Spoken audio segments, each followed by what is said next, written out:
So our next speaker for today reminds us all why we do this. It's to improve the life of people. So I'm very pleased to welcome Erik Van der Eycken, who has been active throughout the Implement All projects. As EU Research Project Officer at Gamion Europe, which is a pan-European patient organization and expert by experience in mental health, Erik is active in various EU-funded research projects. As a person with lived experience, he has a liaison function between national patients organizations as members of Gamion Europe, and he's involved in the operation of the MEP Alliance for Mental Health in the European Parliament. And Erik is also a board member of the Belgian Patients Association Ups and Downs, and participates in governmental steering committees on mental health care in Flanders. To have the best view of Erik during his presentation, please switch to speaker view in your settings in the upper right-hand corner.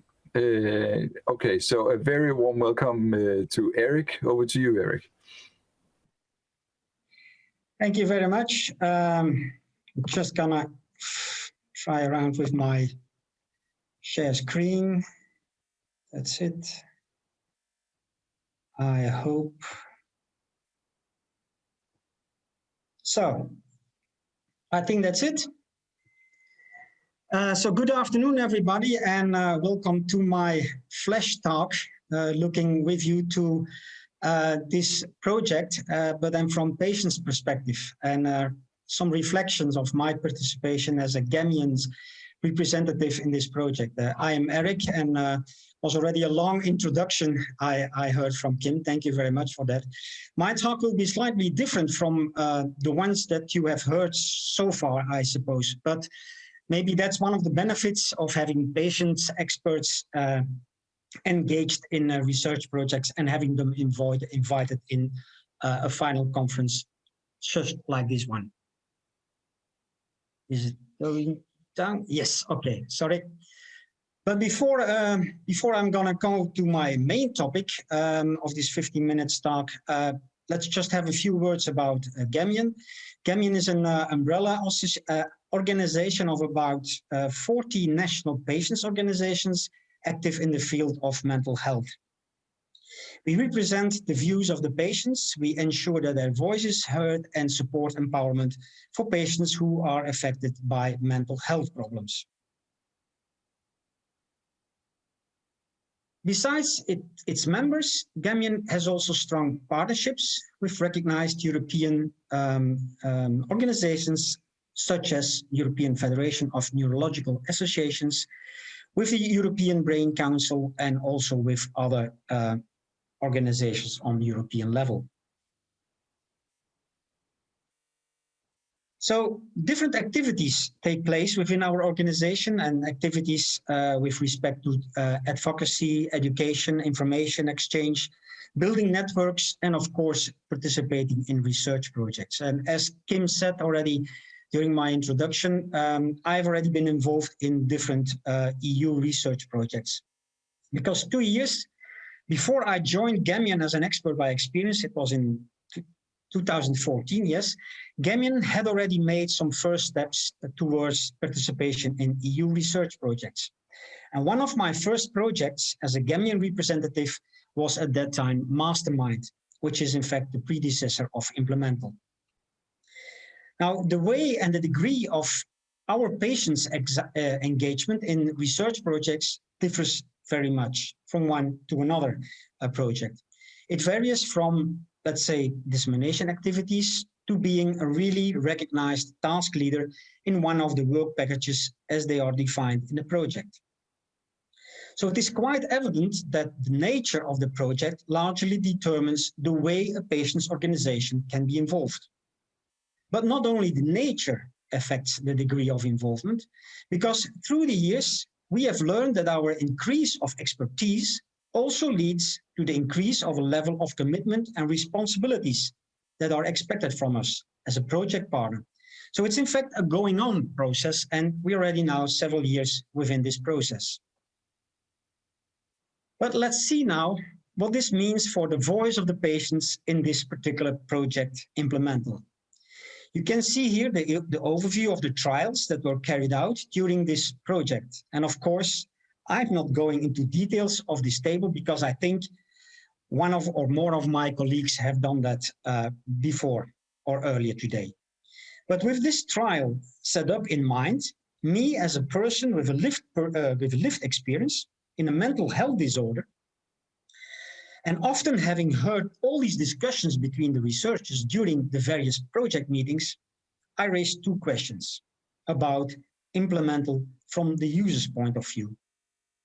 The Mastermind project, the predecessor of Implemental, it showed already the benefits of ICBT for depressions on an evidence-based method. But has there then been a tool developed now to facilitate this implementation of this computer-based therapy? Yes, I think so.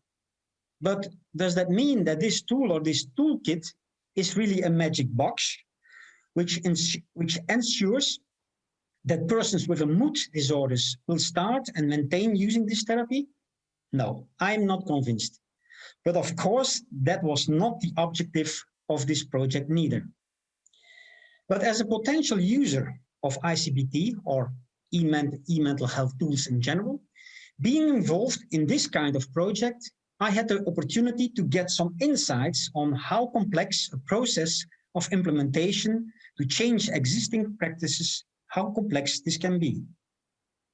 This has been already made clear many times by other speakers this morning, I suppose.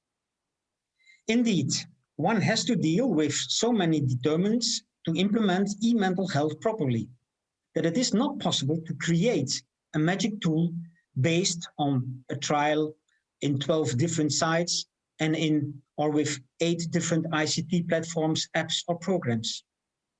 From that point of view, Implemental is for me only a first step of this process, a good start to support healthcare services as an organization and therapists, GPs, nurses, and others as individuals for a sustainable implementation of e-healthcare. I'm pretty sure that my consortium partners, they will agree with me. So, getting e-health implementation right. That is what you read on the homepage of the website of Implemental. And yes, to a certain extent, this reflects what Implemental is about.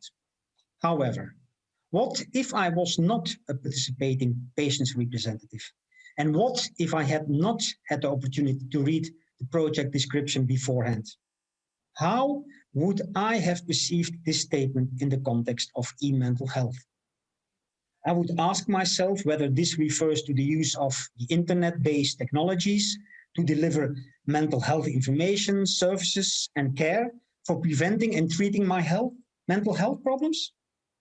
Is it about my electronic personal data records or about paperless services where I have to use my ID card? Or is it about communication between therapists, GPs, other medical experts, and myself? Or is it maybe something like telepsychiatry, such as video consulting? Or is this e-health, does that mean the same as digital health, digital medicine, digital therapeutics? When I started reading the project proposal of Implemental, I understood that getting e-health implementation right was referring to a generic method, to a development of a toolkit that can be tailored and used for implementation of a change in a process. In Implemental, it was about a change in the way of giving and thus form and from patient's perspective, following a therapy for depression or anxiety. And I wondered what value I could add to this project as a patient's representative. In what settings this tool will be tried out and developed.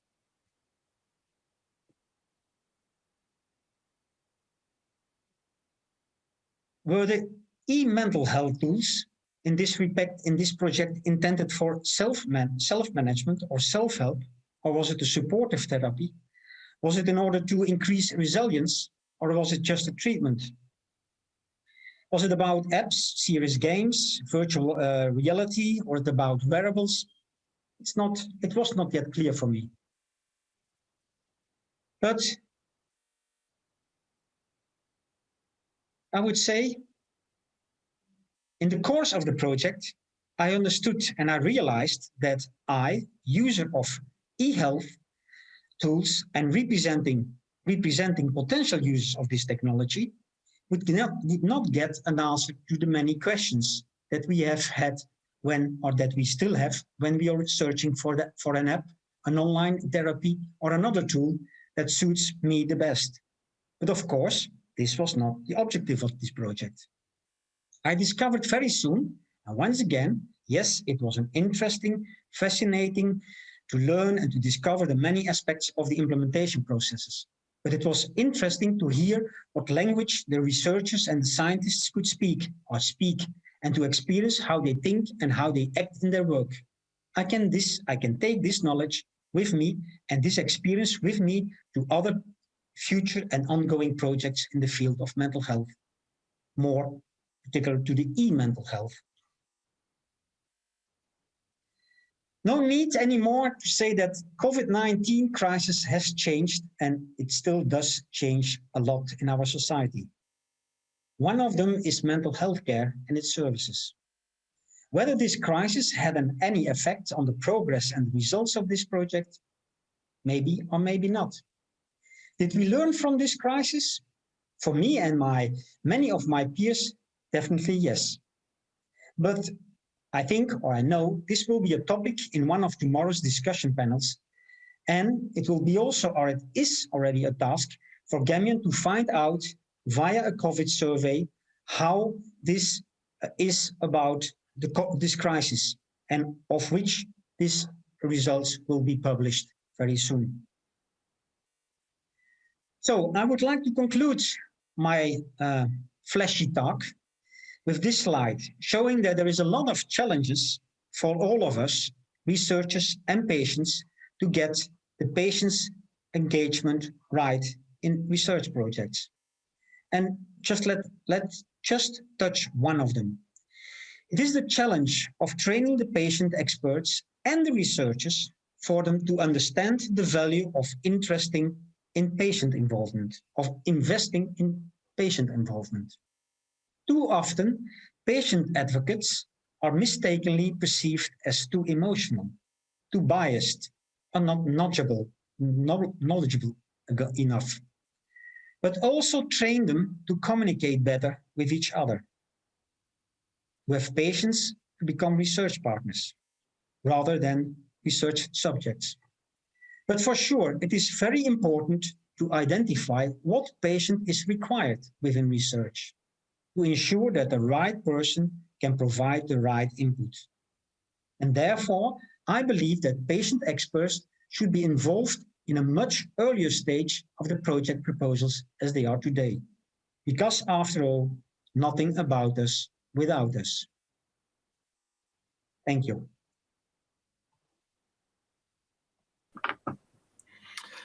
Thank you very much, Erik. I always so enjoy to hear you speak.